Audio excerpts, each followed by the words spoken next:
roads, and we have state roads. The federal government has privatized electricity generation and distribution, yet things have not really improved as much as we would like because of discontinuities in the system. But I see this privatization as an opportunity Southeasterners can seize to improve the situation in the region.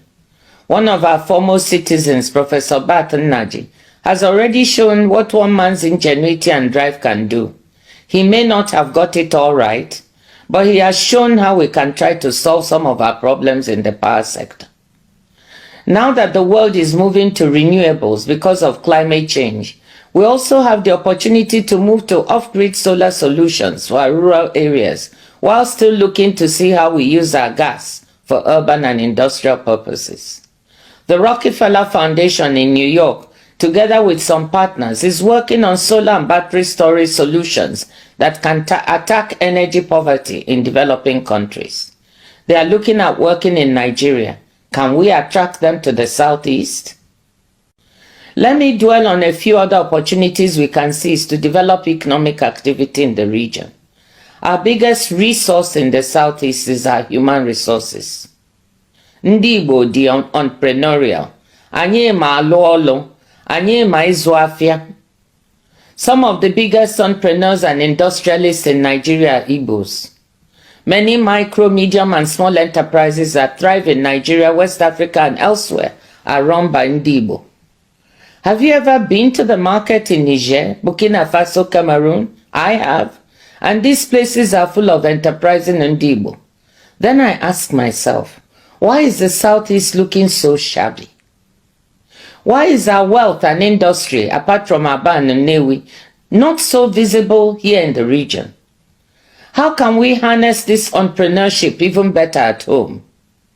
Beyond Innocent, our wonderful brother, and a few others, can we get the several billionaires we have to invest more in the Southeast so that we can create decent jobs for our young people right here?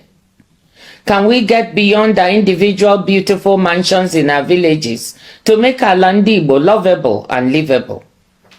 How can we have an apprenticeship model that a scholar recently described as, quote, the largest business incubator platform in the world, with apprentices emerging with skills, experience, and also startup capital, close quote, and still see our young people desperate on the streets of Onitsha, Lagos, and every small and large city in between? I want to suggest right away that we convene a Southeast Investment Forum, not for people from outside the region or abroad, but for our own Igbo business people. In this forum, we should examine what is blocking greater investment in the Southeast region and what we can do to lift these blockages. Only after this should we do a Southeast Investment Forum where we can attract outside foreign investors. Let me use this occasion to also let you know that yes, there are investors that can be attracted. This is a very important moment in the world where investors abroad are seeking to diversify their supply chains due to the vulnerabilities they've seen as a result of the pandemic and the war in Ukraine and the ravages of climate change. Certain supply chains are being considered. Pharmaceuticals, for example, fertilizer, labor-intensive industries, and yes, technology. The question for us in the Southeast is, can we attract any of this supply chain diversification? Technology is where the world is moving to. Artificial intelligence is what the world is talking about now, and it is exploding. We already have so many of our young Southeasterners involved, from fintech to electric motorcycles. From where I sit at the WTO, we can see that technology and digital are critical. The fastest growing segment of trade is digital trade, especially digitally driven services trade. When I talk about digitally driven services trade, this means anything from streaming music and movie services to delivering accounting and backup medical services. Digitally delivered services trade is growing at 8% per annum compared to 5.6% for goods trade. We have the human resources, the trained professionals to benefit from digitally delivered services trade. We also have the creative industries, film and music, centered in Onitsha and elsewhere, that can become part of this trade. What we need is to build a digital backbone in the state, either through cable or satellite, to provide the appropriate digital infrastructure. This kind of investment is better done at scale. So I hope, Excellencies, that you can get together to figure out who to approach and how the supportive policies can be implemented to attract this kind of digital infrastructure investment. Digital trade for micro, medium and small enterprises, online education, health and accounting services can provide good jobs and incomes for our young people. Enugu is already becoming something of a hub for tech and digital in the region. I wonder whether we can build on this to develop our own Enugu Valley, as I know other Nigerian states are working on their version of Silicon Valley, California. Regarding pharmaceutical supply chains, the Federal Minister of Health, Dr. Mohammed Pate, is working on this to attract this supply chain to Nigeria. I suggest that as a region you approach him to see if you can work together to attract vaccines, therapeutics or diagnostics manufacturing facilities here to the southeast. Aba is already a manufacturing hub along with Nnewi. What goes on in Ariaria industrial market, despite the infrastructure and other challenges, never ceases to amaze me. They can label what they produce made in Italy, made in Korea, made in Japan, but the truth is, it's made in Aba. I know Governor Abia has his sights set on trying to improve what is happening and improve the environment for those working in Aba. Again, can we all work together to build up and build out both Aba and Nnewi as industrial hubs? But let me say there is no reason why factories can not also be located in Owerri and Abakaliki. Let me touch on another important resource we have that we can make better use of. That is the large Igbo diaspora. I was surprised when I took an informal poll of a gathering of people in my village, Umodisi, Ngwumwahia, to see how many families had at least one member in the diaspora. Surprised to find that almost everybody put up their hands. The Southeast has one of the largest diasporas in Nigeria, if not Africa. There are Igbos everywhere, from Douala to Durban, London to Leipzig, New York to Newfoundland. Igbos are highly educated professionals, university professors, doctors, lawyers, engineers, accountants and nurses, and also big sports stars in football and basketball in the USA in particular. All are willing to support the development of the region if they could find a stress-free way to contribute, and I mean stress-free.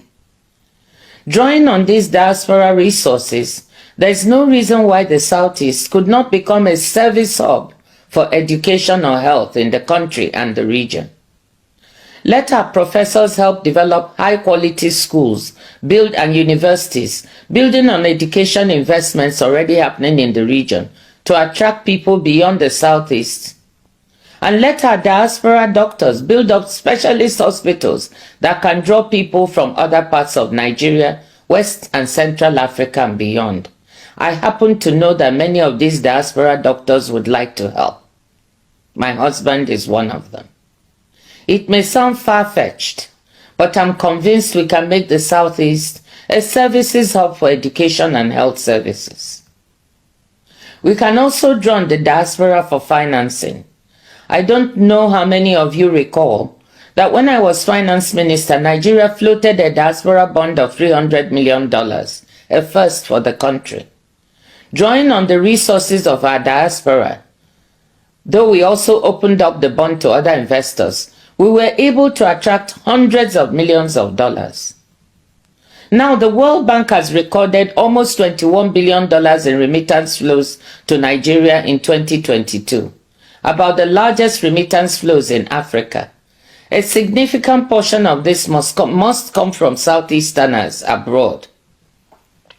Most of this comes in to support consumption and some forms of investment at home. I'm sure the Southeast governors coming together can do some financial engineering and find a way to float a Southeast diaspora bond or fund to capture some of these flows and channel them towards financing some of these development priorities. I know that support from the federal government Ministry of Finance will be needed. It seems to me that we can pitch this to the incoming team. They seem to be open to fresh ideas, so why don't we try to muster their support? You will notice that I've not dwelt on agriculture or natural resources.